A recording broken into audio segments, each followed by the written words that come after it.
सुप्रजा रामपूर्वा सन्ध्या प्रवर्तते। उत्तिष्ठ नरशार्दूला कर्तव्यं दैवमाह्निकम्। कौसल्या सुप्रजा रामपूर्वा सन्ध्या प्रवर्तते। उत्तिष्ठ नरशार्दूला कर्तव्यं दैवमाह्निकम्। उत्तिष्ठोत्तिष्ठ गोविन्द उत्तिष्ठ गरुडध्वज। उत्तिष्ठ कमलाकान्ता त्रैलोक्यं मङ्गलं कुरु।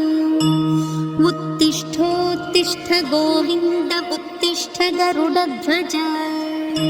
उत्तिष्ठ कमलाकान्ता त्रैलोक्यं मङ्गलं कुरु। मातः समस्तजगतां मधुकैटभारे। वक्षोविहारिणि मनोहर दिव्यमूर्ते। श्रीस्वामिनिःसृतजनप्रियदानशीले। श्रीवेङ्कटेशदयिते तव सुप्रभातम्। तव సుప్రభాతమరవిందలోచనే. తాకట్టులో ఉన్న బంగారాన్ని విడిపించి ఆ రోజు ఆన్లైన్ రేటుకే మేము కొంటాం. Sharma gold company. భవతు ప్రసన్నముఖ చంద్రమండలే. విధి శంకరేంద్ర వనితాభిరచితే. వృషశైలనాథ దైతే దయానిధే. అత్ర్యాది సప్తఋషయः సముపాస్య సధ్యా. ఆకాశ సింధు కమలాని మనోహరాణి. ఆదాయ పాదయుగమర్చయితుం ప్రపన్నాః. శేషాద్రిశేఖర విభో తవ సుప్రభాతం. పంచాననాబ్జ భవ షణ్ముఖ వాసవాద్యాః. त्रैविक्रमादिचरितं विबुधाः स्तुवन्ति. भाषापतिः पठति वासरशुद्धिमारात्. शेषाद्रिशेखर विभो तव सुप्रभातम्. ईषत्प्रफुल्लसरसीरुहनारिकेलपूगद्रुमादिसुमनोहरपालिकानाम्. आवाति मन्दमनिलः सह दिव्यगन्धैः. शेषाद्रिशेखर विभो तव सुप्रभातम्. उन्मील्य नेत्रयुगमुत्तमपञ्जरस्थाः. पात्रावशिष्टकदलीफलपायसानि. भुक्त्वा सलीलमधकेलिसुखाः पठन्ति. शेषाद्रिशेखर विभो तव सुप्रभातम्. तन्त्री प्रकर्ष मधुरस्वनया विपञ्च्या. गायत्यनन्तचरितं तव नारदोऽपि. भाषा समग्रमसत्कृतचारुरम्यम्. शेषाद्रिशेखर विभो तव सुप्रभातम्. भृङ्गावली च मकरन्दरसानुविद्ध झुङ्कारगीतनिनदैः सह सेवनाय. निर्यात्युपान्तसरसीकमनोदरेभ्यः. शेषाद्रिशेखर विभो तव सुप्रभातम्. योषा गणेन वरदद्धि विमध्यमाने. घोषालयेषु दधिमन्थन तीव्रघोषाः. रोषात् कलिं विदधते कुकुभश्च कुम्भाः. शेषाद्रिशेखर विभो तव सुप्रभातम्. पद्मेशमित्रशतपत्रगतालिवर्गाः. हर्तुं श्रियं कुवलयस्य निजाङ्गलक्ष्म्याः. भेरीनिनादमिव बिभ्रति तीव्रनादम्. शेषाद्रिशेखर विभो तव सुप्रभातम्. श्रीमन्नारायण सुरभीष्टवरदाखिललोकबन्धो श्री श्रीनिवास जगदेकदयैकसिन्धो श्रीदेवताग्रहभुजान्तरदिव्यमूर्ति श्रीवेङ्कटाचलपते तव सुप्रभातम्। श्री स्वामी पुष्करिणिकाप्लवनिर्मलाङ्गाः श्रीयूर्धिनो हरविरिञ्चि सनन्दनाद्याः द्वारे वसन्ति वरवेत्रहतोत्तमाङ्गाः श्रीवेङ्कटाचलपते तव सुप्रभातम्। श्रीशैलशैलगरुडाचलवेङ्कटाद्रिनारायणाद्रिवृषभाद्रिवृषाद्रिमुख्या आख्यां त्वदीयवसतेरनिशं वदन्ति श्रीवेङ्कटाचलपते तव सुप्रभातम्। सेवापरा शिवसुरेश कृशानुधर्मरक्षोऽम्बुनाथ पवमानधनाधिनाथाः बद्धाञ्जलिप्रविलसन्निजशीर्षदेशाः श्रीवेङ्कटाचलपते तव सुप्रभातम्। धाटेषु ते विहगराज मृगाधिराज नागाधिराज गजराज हयाधिराजाः स्वस्वाधिकारमहिमादिकमर्थयन्ति श्रीवेङ्कटाचलपते तव सुप्रभातम्। सूर्येन्दुभौमबुधवाक्पतिकाव्यशौरि स्वर्भानुकेतुदिविशत्परिषत्प्रधानाः त्वद्दासदासचरमावधिदासदासाः श्रीवेङ्कटाचलपते तव सुप्रभातम्। त्वत्पादधूलिभरितस्फुरितोत्तमाङ्गाः स्वर्गापवर्गनिरपेक्षनिजान्तरङ्गा कल्पागमाकलनयाकुलतां लभन्ते श्रीवेङ्कटाचलपते तव सुप्रभातम्। त्वत्कोपुराग्रशिखराणि निरीक्षमाणाः स्वर्गापवर्गपदवीं परमां शयन्तः मर्त्या मनुष्यभुवने मतिमाश्रयन्ते श्रीवेङ्कटाचलपते तव सुप्रभातम्। श्रीभूमिनायकदयादिगुणामृताब्धे देवादिदेव जगदेकशरण्यमूर्ते श्रीमन्ननन्तगरुडादिभिरर्चिताङ्घ्रे श्रीवेङ्कटाचलपते तव सुप्रभातम्।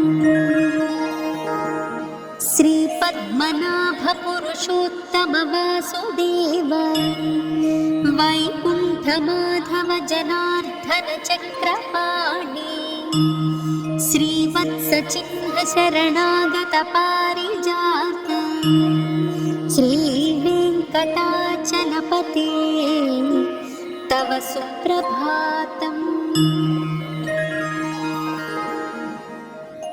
कन्दर्पदर्पहर सुन्दर दिव्यमूर्ति कान्ताकुचाम्बुरुह कुट्मललोल दृष्टि कल्याण निर्मल गुणाकर दिव्यकीर्ति श्रीवेङ्कटाचलपते तव सुप्रभातम्। मीनाकृते कमठकोल नृसिंहवर्णिं स्वामिन् परश्वथ तपोधन रामचन्द्र शेषांश रामयदुनन्दन कल्किरूप श्रीवेङ्कटाचलपते तव सुप्रभातम्। येना घनसारसुगन्धितीर्थं दिव्यं वियत्सरति हेमघटेषु पूर्णं धृत्वाद्यवैदिकशिखामणयः प्रहृष्टाः तिष्ठन्ति वेङ्कटपते तव सुप्रभातम्। भास्वानुदीति निकचानि सरूरुहाणि सम्पूरयन्ति निनदैः ककुभो विहागाः श्रीवैष्णवाः सततमर्चितमङ्गलास्ते धामाश्रयन्ति तव वेङ्कटसुप्रभातम्। ब्रह्मादयः सुरवराः समहर्षयस्ते सन्तः सनन्दनमुखास्त्वधयोगिवर्याः धामान्तिके तव हि मङ्गलवस्तु हस्ताः श्रीवेङ्कटाचलपते तव सुप्रभातम्। लक्ष्मीनिवासनिरवद्य गुणैकसिन्धो संसारसागरसमुत्तरणैकसेतो वेदान्तवेद्यनिजवैभवभक्तभोग्य श्रीवेङ्कटाचलपते तव सुप्रभातम्। इत्थं वृषाचलपतेरिह सुप्रभातम्। ये मानवाः प्रतिदिनं पठितुं प्रवृत्ताः तेषां प्रभातसमये स्मृतिरङ्गभाजा प्रज्ञां परार्थसुलभा परमां प्रसूते।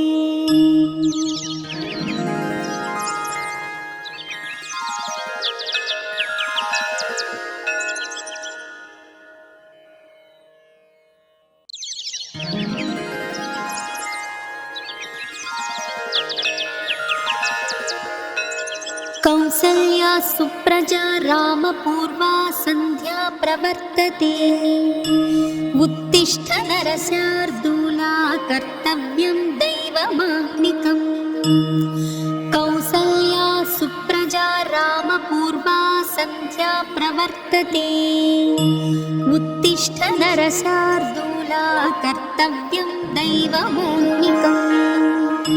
उत्तिष्ठोत्तिष्ठ गोविन्द उत्तिष्ठ गरुडध्वज उत्तिष्ठ कमलाकान्ता त्रैलोक्यं मङ्गलं कुरु। उत्तिष्ठोत्तिष्ठ गोविन्द उत्तिष्ठ गरुडध्वज उत्तिष्ठ कमलाकान्ता त्रैलोक्यं मङ्गलं कुरु। मातः समस्तजगतां मधुकैटभारे वक्षोविहारिणि मनोहर दिव्यमूर्ते श्रीस्वामिनिःसृतजनप्रियदानशीले श्रीवेङ्कटेश दयिते तव सुप्रभातम्। तव सुप्रभातमरविन्दलोचने भवतु प्रसन्नमुखचन्द्रमण्डले विधिशङ्करेन्द्रवनिताभिरर्चिते वृषशैलनाथदैत्ये दयानिधे। अत्र्यादिसप्तऋषयः समुपास्य सन्ध्या आकाशसिन्धुकमलानि मनोहराणि आदाय पादयुगमर्चयितुं प्रपन्नाः शेषाद्रिशेखर विभो तव सुप्रभातम्।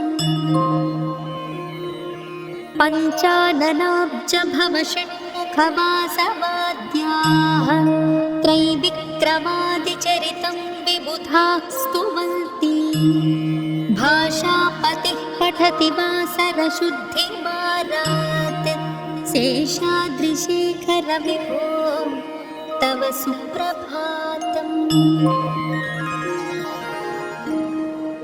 ईषत्प्रफुल्लसरसीरुहनारिकेलपूगैः योगद्रुमादिषु मनोहरपालिकानाम् आवाति मन्दमनिलः सह दिव्यगन्धैः शेषाद्रिशेखर विभो तव सुप्रभातम् उन्मील्य नेत्रयुगमुत्तमपञ्जरस्थाः पात्रावशिष्टकदलीफलपायसानि भुक्त्वा सलीलमधकेलिसुखाः पठन्ति शेषाद्रिशेखर विभो तव सुप्रभातम् तन्त्रे प्रकर्षमधुरस्वनया विपञ्च्या गायत्यनन्तचरितं तव नारदोऽपि भाषा समग्रमसत्कृतचारुरम्यम् शेषाद्रिशेखर विभो तव सुप्रभातम्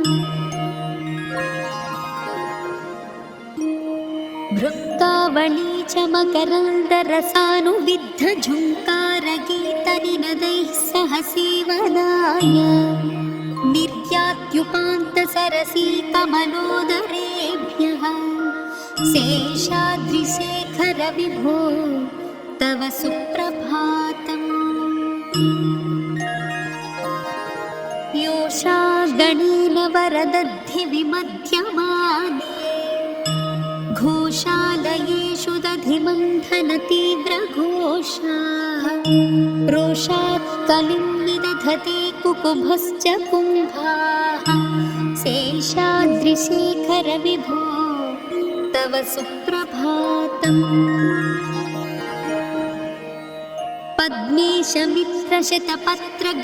पद्मेशमित्रशतपत्रगताळिवर्गाः हर्तुं श्रियं कुवलयस्य निजाङ्गलक्ष्म्याः भेदे निनादमिव बिभ्रति ते प्रनादम् शेषाद्रिशेखर विभो तव सुप्रभातम्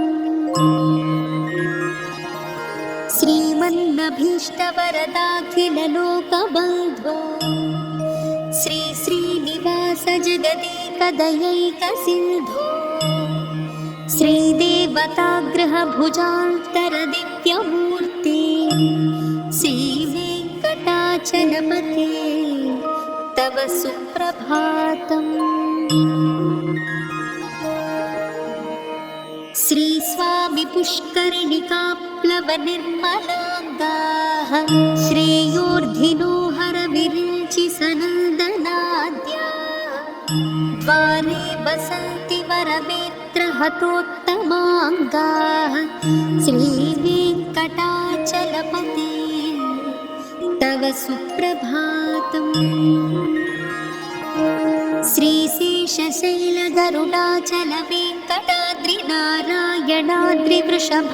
श्रीशैलशैलगरुडाचलवेङ्कटाद्रिनारायणाद्रिवृषभाद्रिवृषाद्रिमुख्या आख्यां त्वदीयवसतेरनिशं वदन्ति श्रीवेङ्कटाचलपते तव सुप्रभातम्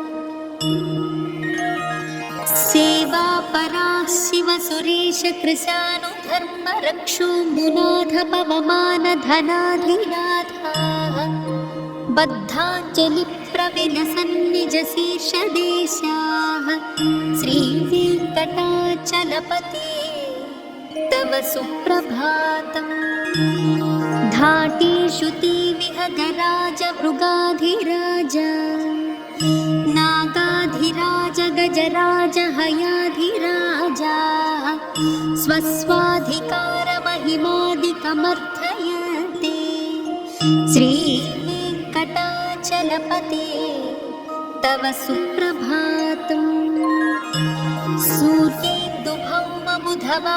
सूर्येन्दुभौमबुधवाक्पतिकाव्यशौरि स्वर्भानुकेतुदिविशत्परिषत्प्रधानाः त्वद्दासदासचरमोमधिदासदासाः श्रीवेङ्कटाचलपते तव सुप्रभातम्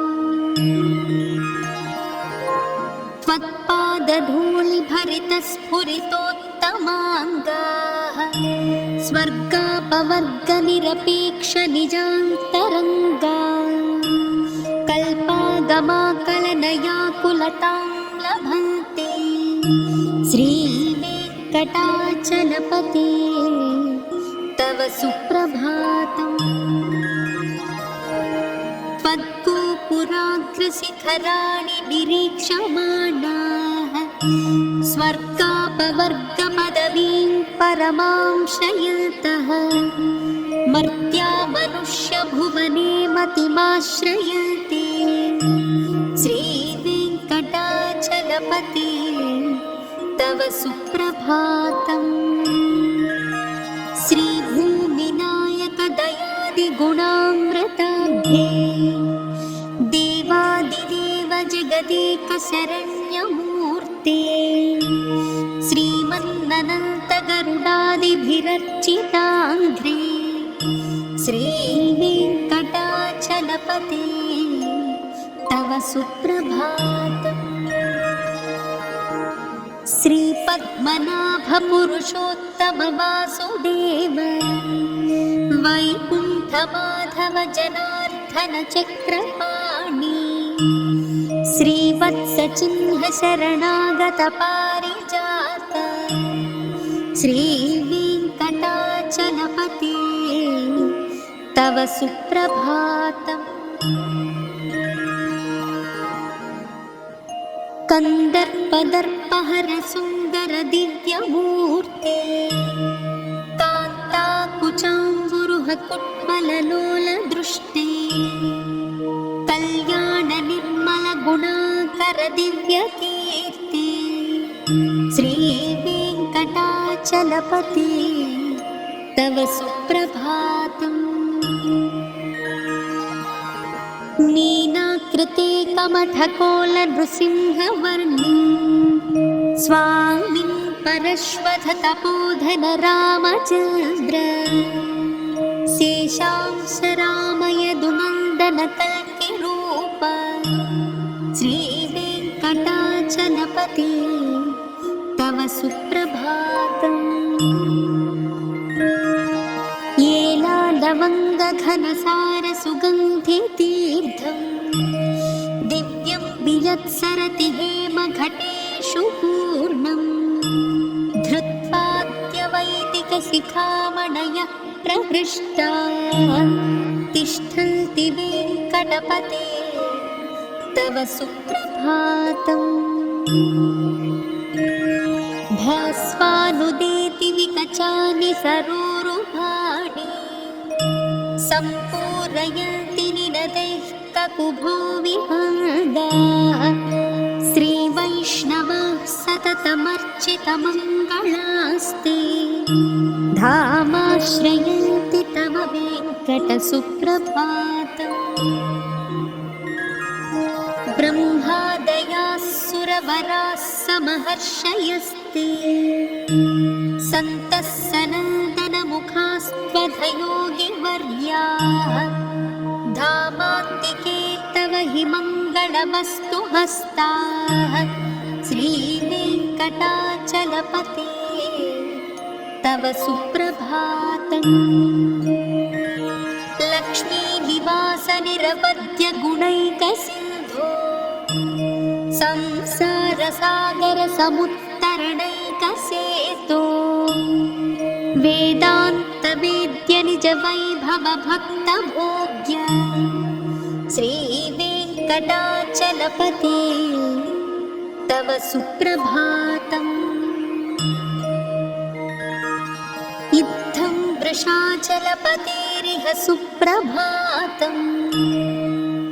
ये मानवाः प्रतिदिनं पठितुं प्रवृत्ताः तेषां प्रभातसमये स्मृतिरङ्गभाजा प्रज्ञां परार्थसुलभा परमां प्रसूते।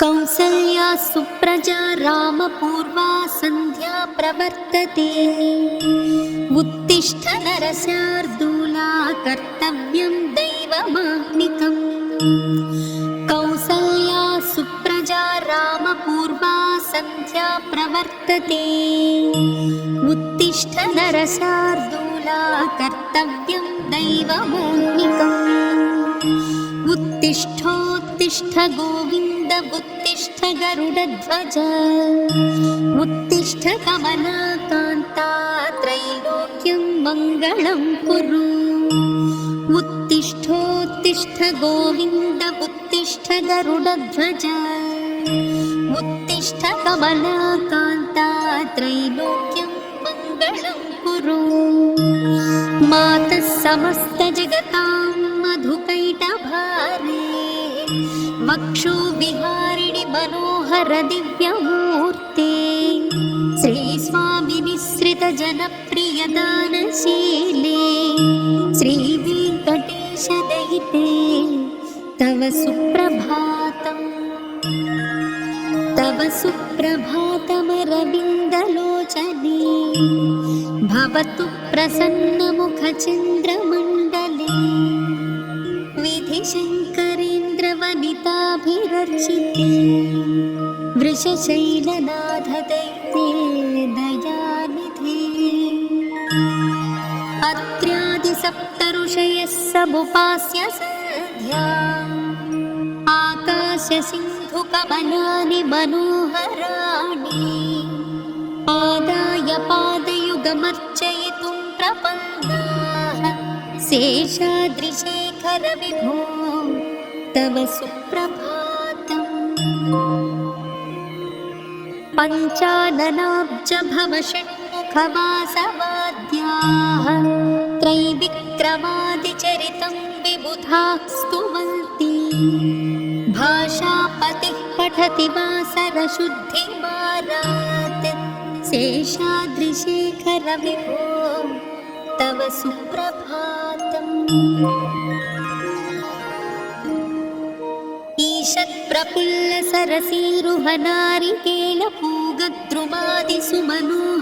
ईषत्प्रफुल्लसरसीरुहनारिकेलपूगद्रुमादिसुमनोहरपालिकानाम् आवाति मन्दमनिलः सह दिव्यगन्धैः शेषाद्रिशेखर विभो तव सुप्रभातम्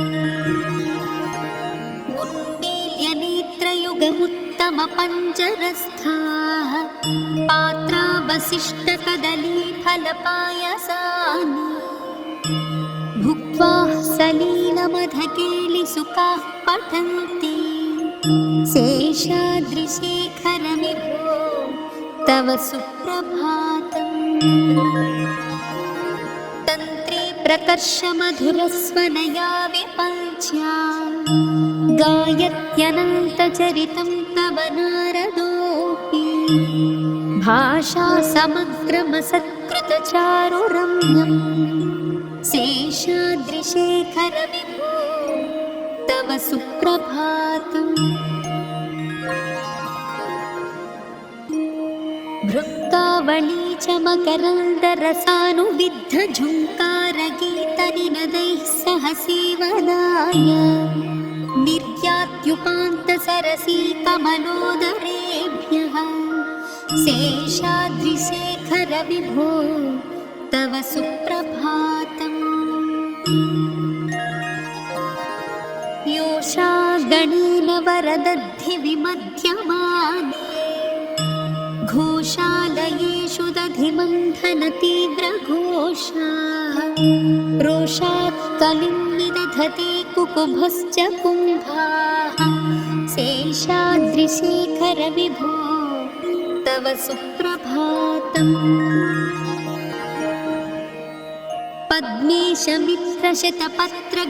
पद्मेशमित्रशतपत्रगताळिवर्गाः हर्तुं श्रियं कुवलयस्य निजाङ्गलक्ष्म्याः भेदी निनादमिव बिभ्रति ते प्रनादम् शेषाद्रिशेखर विभो तव सुप्रभातम्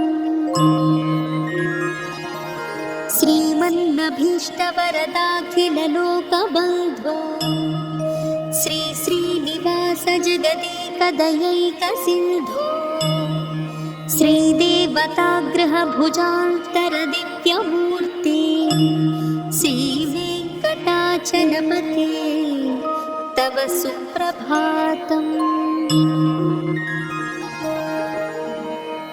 श्रीस्वामि पुष्करिणिकाप्लवनिर्मलाङ्गाः श्रेयोर्धिनो हरविरिञ्चि सनन्दनाद्याः द्वारे वसन्ति वरवेत्रहतोत्तमाङ्गाः श्रीवेङ्कटाचलपते तव सुप्रभातम्। श्रीशैलगरुडाचलवेङ्कटाद्रिनारायणाद्रिवृषभाद्रिवृषाद्रिमुख्या आख्यां त्वदीयवसतेरनिशं वदन्ति श्रीवेङ्कटाचलपते तव सुप्रभातम्। सेवापरा शिवसुरेशकृशानुधर्मरक्षोऽम्बुनाथ पवमानधनाधिनाथाः बद्धाञ्जलिप्रविलसन्निजशीर्षदेशाः श्रीवेङ्कटाचलपते तव सुप्रभातम्। धाटेषु ते विहगराज मृगाधिराज नागाधिराज गजराज हयाधिराजाः स्वस्वाधिकारमहिमादिकमर्थयन्ते श्रीवेङ्कटाचलपते तव सुप्रभातम्। सूर्येन्दुभौमबुधवाक्पतिकाव्यशौरि स्वर्भानुकेतुदिविषत्परिषत्प्रधानाः त्वद्दासदासचरमोमधिदासदासाः श्रीवेङ्कटाचलपते तव सुप्रभातम्।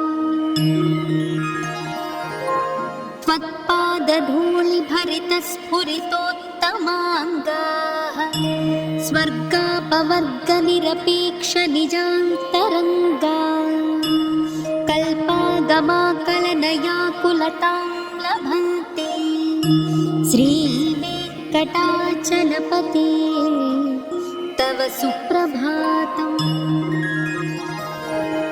त्वद्गोपुराग्रशिखराणि निरीक्षमाणाः स्वर्गापवर्गपदवीं परमां शयन्तः मर्त्या मनुष्यभुवने मतिमाश्रयन्ते श्रीवेङ्कटाचलपते तव सुप्रभातम्। श्रीभूमिनायकदयादिगुणामृताब्धे देवादिदेव जगदेकशरण्यमूर्ते श्रीमन्ननन्तगरुडादिभिरर्चिताङ्घ्रे श्रीवेङ्कटाचलपते तव सुप्रभातम्।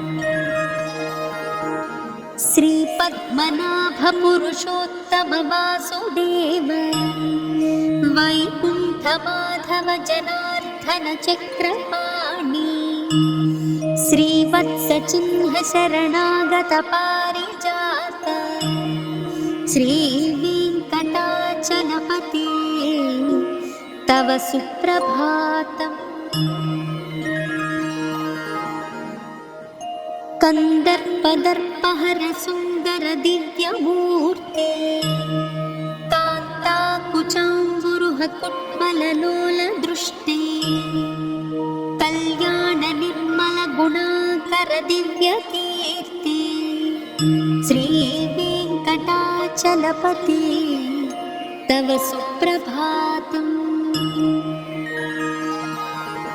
नीनाकृते कमठकोल नृसिंहवर्णि स्वामिन् परश्वथ तपोधन रामचन्द्र शेषांश रामय दुनन्दन कल्किरूप श्रीवेङ्कटाचलपते तव सुप्रभातम्। लवङ्गघनसार सुगन्धितीर्थम् दिव्यं वियत्सरति हेमघटेषु पूर्णम् धृत्वाद्यवैदिकशिखामणयः प्रहृष्टाः तिष्ठन्ति वेङ्कटपते तव सुप्रभातम्। भास्वानुदेति विकचानि सरोरुहाणि सम्पूरयन्ति निनदैः ककुभो विहङ्गाः।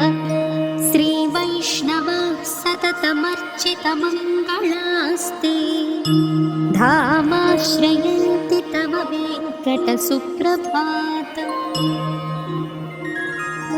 ब्रह्मादयाः सुरवराः समहर्षयस्ते सन्तः सनन्दनमुखास्त्वधयोगिवर्याः। धामान्तिके तव हि मङ्गलमस्तु हस्ताः श्रीवेङ्कटाचलपते तव सुप्रभातम्। लक्ष्मीनिवासनिरवद्य गुणैकसिन्धो संसारसागरसमुत्तरणैकसेतो वेदान्तवेद्यनिजवैभवभक्तभोग्य श्रीवेङ्कटाचलपते तव सुप्रभातम्। इत्थं वृषाचलपतेरिह सुप्रभातम्। ये मानवाः प्रतिदिनं पठितुं प्रवृत्ताः तेषां प्रभातसमये स्मृतिरङ्गभाजा प्रज्ञां परार्थसुलभा परमां प्रसूते।